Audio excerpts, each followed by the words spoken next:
Olá, que a plenitude da bênção de Deus seja sobre a sua vida neste dia. Venho gravar este vídeo aí. Faz algum tempo que nós não gravamos alguns comentários da EBD e neste exato momento, tendo em vista aí essa nova revista, essa nova jornada que se inicia em janeiro, resolvi lançar aí alguns vídeos. E a lição primeira desta revista, ela fala sobre avivamento espiritual. Espiritualidade devemos entender como aquilo que está longe dos olhos, ou segundo a luz daquilo que se debruçava os pré-socráticos, o fator da razão humana. Se nós olharmos aí para Platão e Sócrates, nós vamos ver que um destes dois era um cara que vivia no mundo das ideias, enquanto que o outro procurava ser racional. Aquilo que é incognoscível, que está além dos olhos, além do tato, além da percepção. Numa linguagem arcaica, o mundo das ideias, numa linguagem moderna, contemporânea, média contemporânea, metafísica, numa linguagem mais moderna, ontologia, que é o mundo das ideias. E quando nós falamos de mundo das ideias, de mundo incognoscível, de ontologia, nós vamos nos deparar como provar a existência de Deus. Quem viu Deus? Qual é o tamanho de Deus ou qual a essência de Deus aos olhos da razão humana? Algo imperceptível. Quando nós falamos de espiritualidade, nós falamos sobre isso. Quando nós falamos de espiritualidade, nós estamos pautados e balizados nisso.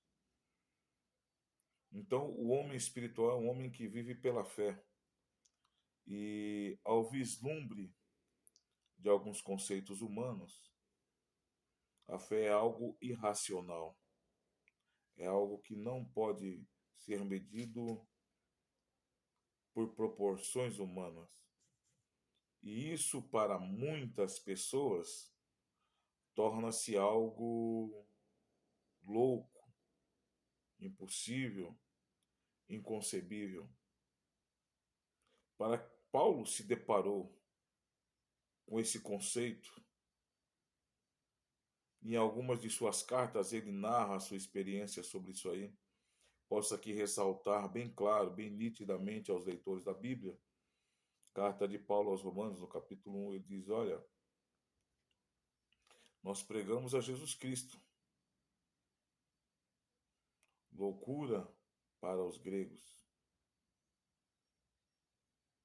e escândalo para os judeus. Que conceito é esse dessa questão espiritual, dessa questão irracional? Os gregos eram amantes da filosofia, do conhecimento,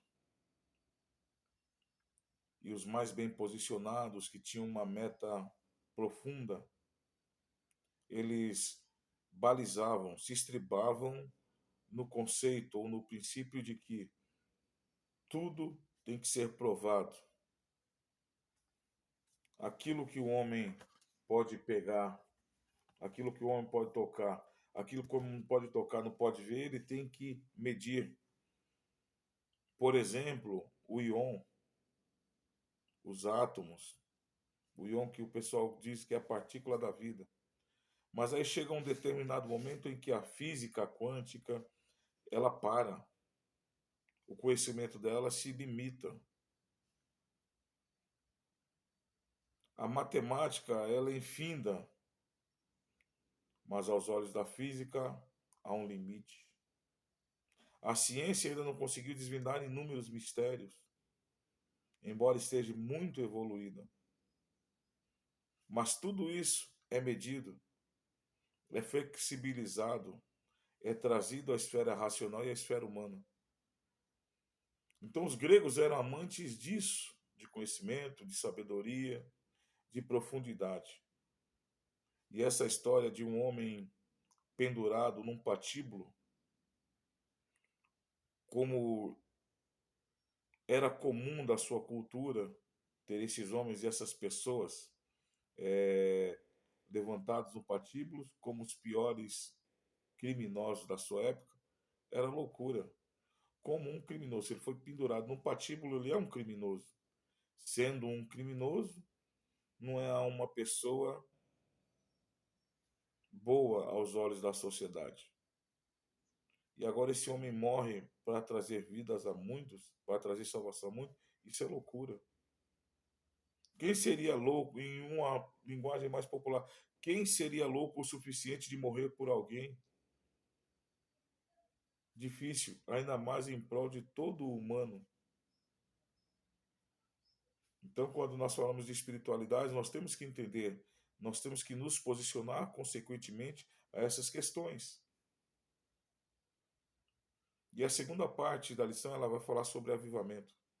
Avivamento é tornar a dar vida, trazer a vida, trazer a uma nova reflexão, trazer novamente ao holofote da linha do debate, trazer novamente eh, aos olhos humanos, sensibilizar o humano. Por exemplo, no campo político, há muitos projetos utópicos aí que estão parados, se tornaram utopia, se tornaram uma quimera, mas que volta, vez ou outra, um líder resolve trazer à tona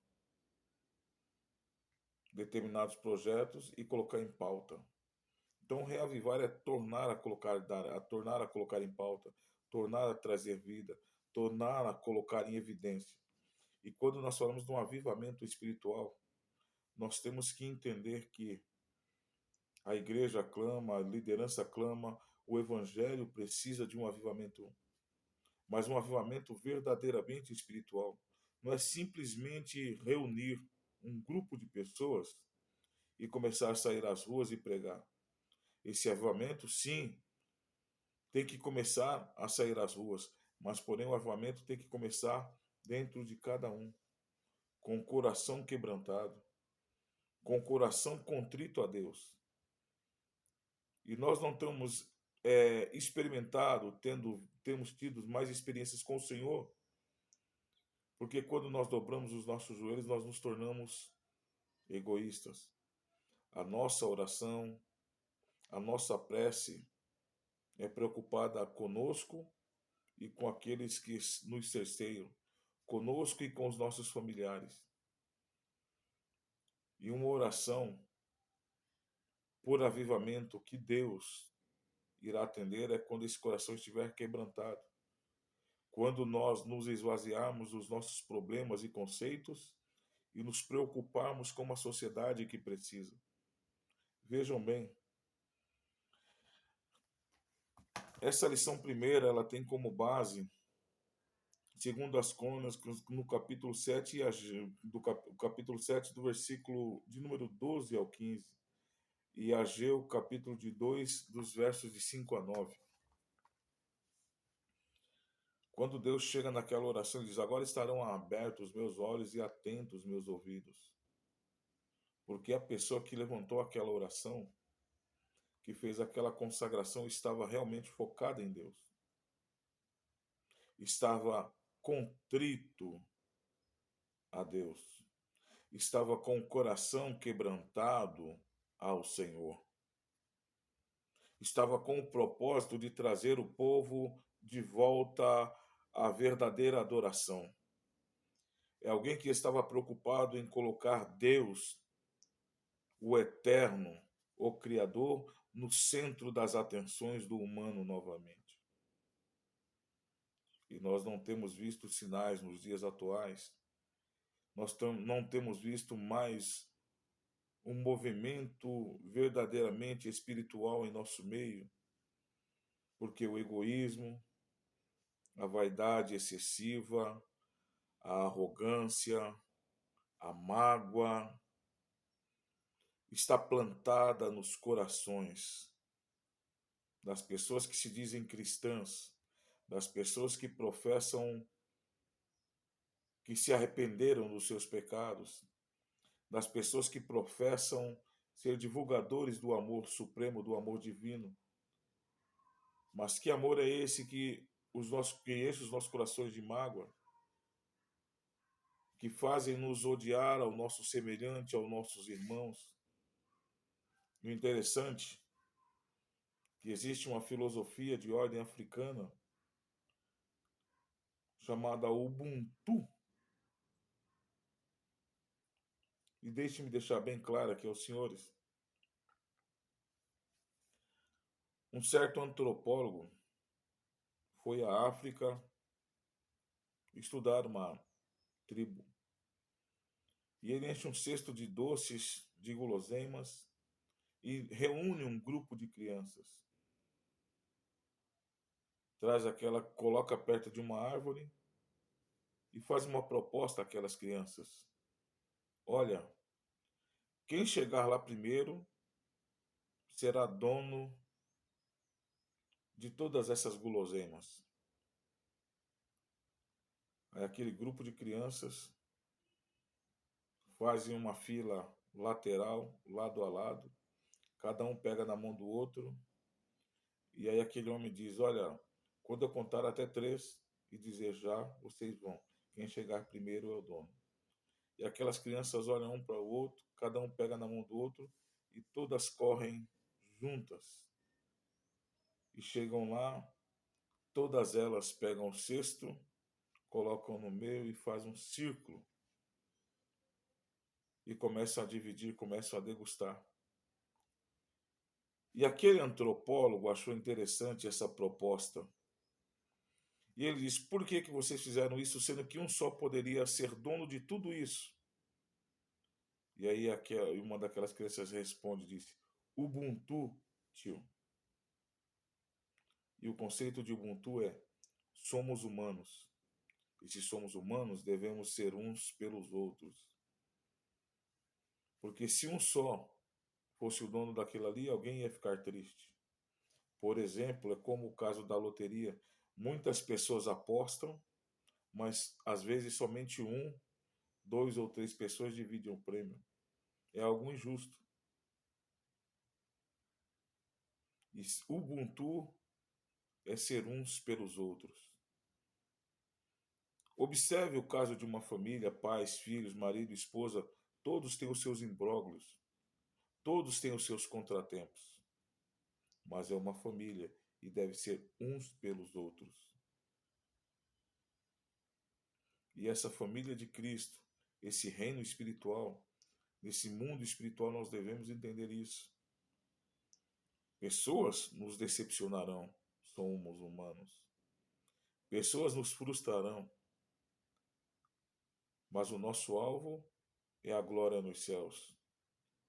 E se aquele irmão tem expectativa de servir a Deus, de entrar no céu, assim como eu e você, nós devemos pegar as mãos um dos outros e continuarmos a caminhar, darmos a mão e irmos em busca do prêmio. É isso que a Bíblia diz quando diz: se um cai, o outro levanta. É essa a verdadeira motivação. E quando nós começarmos a compreender esta percepção, este conceito de evangelho, aí sim as nossas orações por avivamento começarão a ter um retorno. As nossas orações por avivamento começarão a ter um respaldo espiritual. Que Deus em Cristo Jesus abençoe a sua vida, que possa abrir os seus olhos para que você possa compreender o verdadeiro sentido do avivamento espiritual, para que possamos verdadeiramente ter entendimento desse conceito de avivamento espiritual. E as condições para esse avivamento espiritual é justamente isso: um coração quebrantado, a unidade do corpo num todo, jogar as mágoas por terra, confessar os nossos pecados, as nossas mágoas e as nossas decepções e frustrações. E existe uma grande necessidade do avivamento na igreja do Senhor. Deus, em nome de Jesus, abençoe a sua vida. Uma ótima aula a todos.